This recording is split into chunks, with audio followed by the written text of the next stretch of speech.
Bonjour, je suis Gladys, bienvenue dans cette nouvelle vidéo.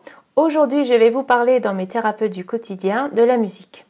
Donc, je trouvais que c'était un sujet important pour moi à aborder puisque c'est vrai que la musique, je trouve que on dit que ça adoucit les mœurs et c'est vrai que en ce qui me concerne, c'est vraiment très récurrent dans ma vie. Maintenant, j'écoute plus trop de musique quand je mange, mais avant, par exemple, on disait qu'il y avait des gens, quand ils rentraient chez eux, ils mettent la télé pour avoir un bruit de fond, ou voilà, de ne pas se sentir forcément seul. Et bien en fait, moi, j'ai plutôt tendance à mettre de la musique, parce que j'aime bien me connecter à des musiques qui me plaisent, des chansons, et puis j'ai des périodes, des choses que j'ai préféré écouter à certains moments, ce qui me donne aussi des indications sur mes états d'âme du moment aussi. Quand je sais que j'ai telle ou telle musique que j'ai envie d'écouter, je me dis ah bon là voilà, c'est un peu comme par rapport à des aliments, avoir envie de manger telle ou telle chose. Bon, je me dis bon là j'ai besoin de plus de réconfort, ou là tiens j'ai plein d'énergie, j'ai envie d'écouter cette musique là. Je trouvais important d'en parler aussi dans cette nouvelle thématique là que j'aborde, parce que par rapport aux vidéos que j'ai pu écouter ou que j'ai pu regarder, il est souvent fait mention des pouvoirs et des effets de la musique, en particulier au-delà de la musique aussi des fréquences. Et toutes les vibrations, d'après ce qu'on découvre au niveau quantique par exemple, donc tout est vibration, champ vibratoire, et quand cette vibration est très dense, ça devient dur, ça devient de la matière. Mais a priori, tout autour de nous émet une vibration, émet une forme de musique, et on peut y être plus ou moins réceptif. Et donc, dans le quotidien, eh bien, je me dis ça peut être intéressant de s'intéresser, de faire attention ou d'avoir conscience de l'importance que peut avoir la musique. Et donc, quand on n'est pas forcément en forme, eh bien, on peut écouter un peu de musique qui va dans le sens de notre état d'âme, mais on peut aussi décider d'écouter de la musique qui va nous mettre plutôt de bonne humeur, parce que la musique joue vraiment sur les humeurs, sur les émotions.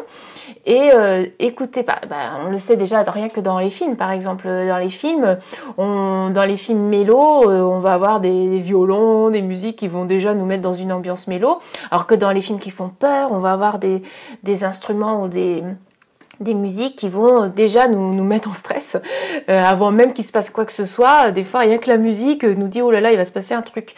Donc ça joue vraiment sur nos états émotionnels, sur notre état d'esprit. Et donc c'est un moyen assez efficace de pouvoir compenser ou rééquilibrer éventuellement un moment où on est vraiment au fond du fait-tout là, pas du tout en bonne énergie, de s'écouter un peu de musique, de danser dessus, de chanter aussi.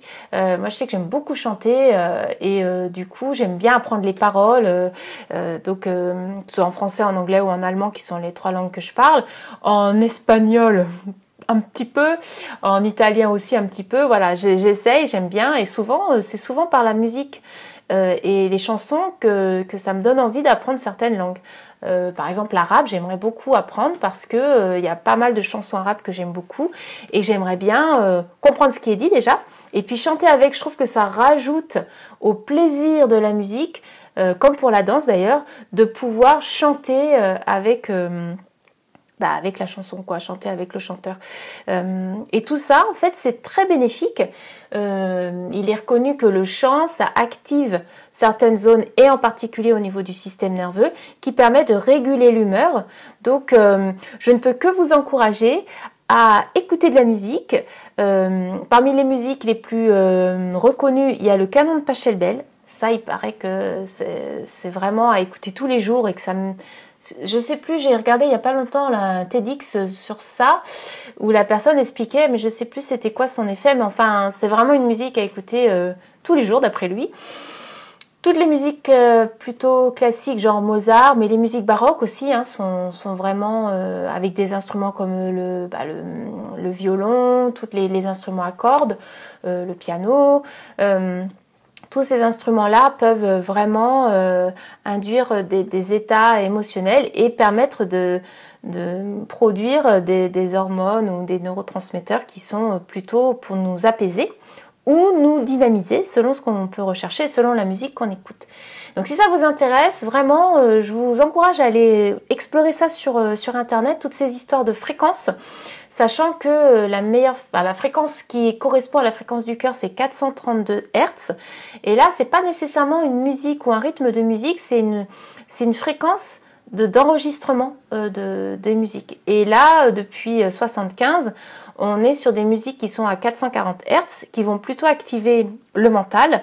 Et c'est intéressant justement de se rendre compte que rien que la musique qu'on écoute va induire une façon d'être et que les musiques actuelles sont plutôt faites pour stimuler le cerveau, stimuler l'intellect, plutôt que les musiques d'autrefois. Donc avant 75, donc les années yéyé, vous pouvez écouter, c'est aux 432 Hz, mais aussi les musiques, voilà, Mozart, Beethoven et les musiques classiques d'autrefois qui peuvent être enregistrées et qui étaient sur cette fréquence-là. Il y a pas mal de choses aussi au niveau de différentes fréquences et l'action que ça va avoir à différents niveaux du corps. Je trouve que c'est vraiment un champ à explorer et qui est hyper intéressant, que j'ai pas encore vraiment creusé tant que ça, mais qui, pour ceux qui sont vraiment plongés dans le sujet, sont persuadés que c'est la médecine de demain. On peut vraiment soigner à partir des fréquences et les fréquences peuvent être sans musique.